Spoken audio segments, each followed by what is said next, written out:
મહાશિવરાત્રિના પાવન પર્વે જૂનાગઢના ગિરનારની ગોદમાં ભવનાથ મહાદેવના સાનિધ્યમાં યોજાતો મેળો એટલે ભવનાથનો મેળો.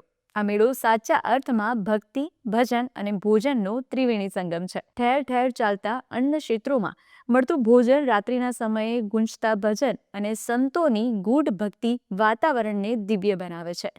આ મેળાનું મુખ્ય આકર્ષણ મહાશિવરાત્રિની મધ્યરાત્રિએ નીકળતી રવેળી છે, જેમાં સાધુઓ શંખનાદ અને શસ્ત્ર કરતબ સાથે મૃગીકુંડમાં શાહી સ્નાન કરે છે.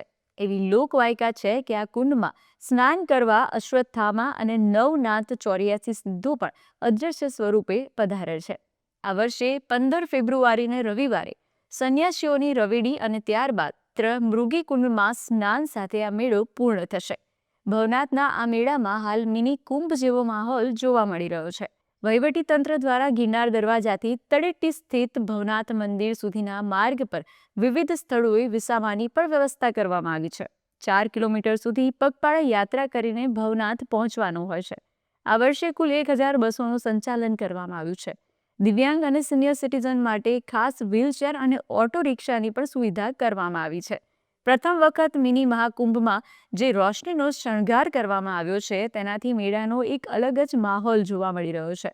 આ રોશની સાથે ભક્તિનો ભાવ લઈને શ્રદ્ધાળુઓ ચાલતા હર હર મહાદેવના નાદ સાથે ભવનાથના મેળાની મુલાકાત લઈ રહ્યા છે.